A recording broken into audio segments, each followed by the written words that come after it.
Hi, I'm Jimmy Haslip, and I love Jross-tv. What's up, what's up, what's up, y'all? This your boy Jross in St. Louis with the man, Jimmy Haslip, left-hand bass fiend in town, blessing us, y'all, with the YellowJackets. Thanks. And, Thanks for hooking us up here. Oh, it's all good. But, Jimmy, question. Yeah. Now, you're a left-handed bass player, right? Uh-huh. Now, when you were growing up, did the right-handed guys give you flack about, man, you left-handed, Jimmy, you know? Well, I think I got the most flack from guys that played, that just played bass conventionally, because I learned how to play a right-handed bass left-handed, so it's upside down. Right. So I got a little flack about that, but it's okay. It was motivating. Oh, yeah? Mm-hmm. I once heard you speak about the performance of melodies. Yes. Expound on that for the viewers. Well, you know, I've always been interested in melodic playing. I mean, I was really into progressive rock when I was growing up as a kid in the 60s, listening to groups like Yes and Allman Brothers and Jethro Tull. And, you know, I always kind of gravitated towards melodic playing. I was a trumpet player before I played electric bass, so that also kind of added to that part of my education.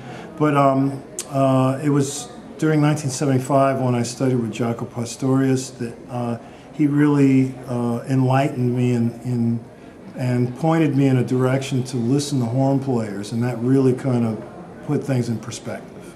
So in doing that, you're saying that it opened up your creativity, opening your mind toward the approach of your bass? Yeah, it opened up a lot of things. Hanging out with him was like a rocket ship. You know? Oh, yeah. He was a genius, and I knew I was in the presence of that, and that in itself was an extreme motivation, and you know, I mean, my world completely was changed by studying with him. He changed my life. Oh yeah. So let me ask you this: what constitutes genius? You know, in your opinion, you know, from what did he teach you that you were just so out of this world that made you go, wow? Well, it wasn't really as much of what he taught me, but of who he was and what he gave to music and what he did for the electric bass. And I think personally, and I'm sure people will disagree with me, but I'm sure a lot of people will agree with me, he changed music through an electric 4-string bass. And he changed music for all time. And I think that constitutes genius. Okay. Someone who actually changes the entire genre of music. Right. Because you hear him being quoted everywhere, and you know that it all came originally from him. So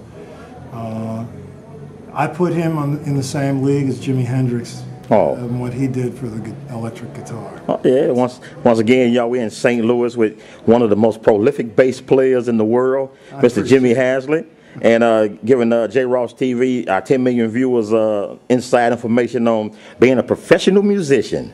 Now, we was talking coming up, and Jimmy was telling me about he's been married, what, 17 years, 18 years? Yes.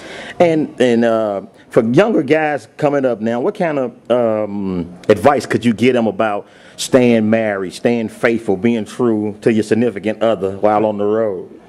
Well, I mean, for me, music keeps me, you know, keeps me grounded, and studying music, being a student of music, as much as being somewhat of a teacher of music, because I do teach, but I always consider myself a student of music. Those kinds of things give one's life focus. And when you have purpose and focus on that level, you basically stay out of trouble. So. Yeah, but what they got to do with girls throwing their drawers at you? Well, that doesn't happen to us very often, although I used to play rock and roll in the 70s, 60s and 70s, and that did happen, but I was single then, so it was a different story. Right. So now, do you think like the generation coming up now, the younger guys, are they picking up what you guys left as a legacy as far as professionalism, reading, music, being on time, you know, just that type of stuff? Well, we teach that when we do workshops and master classes. Of course, we talk to all students about things like that. There are things that might not be taught in the classroom. on a regular basis. So we try to bring the reality of being a professional musician into the classroom and giving the students that kind of an insight.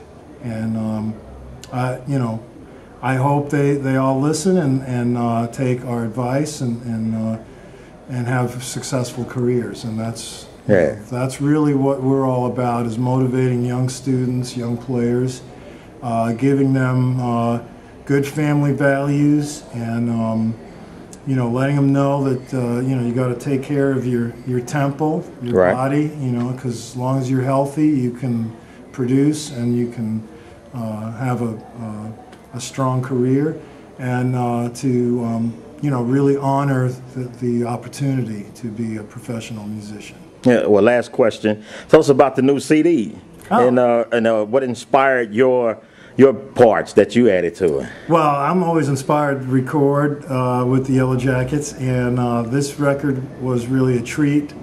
I have to say, most of the music was written by Bob Mintzer and Russell Ferrante, our saxophonist and piano player, and the music was very complex and challenging, and I'm always up for that because it makes me work harder, it makes me practice more, and that's exactly what it's done.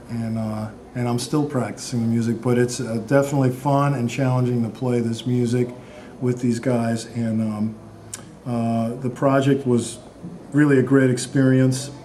If you get a chance, there are clips from our electronic press kit all over the internet, which were filmed during the recording of this disc. And there's specific interviews with all the guys, William Kennedy, who you just talked to, and Russell Ferrante and Bob Mintzer and myself. And it's celebrating our 30th anniversary. And it's also celebrating the return of our drummer of more than 10 years, from 1987 to 1998. That's right. William Kennedy came back. He came back last year in 2010, and we're excited about that. So it's a big celebration. The timeline is really something we're very proud of. Once again, y'all, that's living legend bassist Mr. Jimmy Haslip. Y'all, we're gonna let him bounce, getting ready for the second set in St. Louis. We out, y'all. Peace. Peace.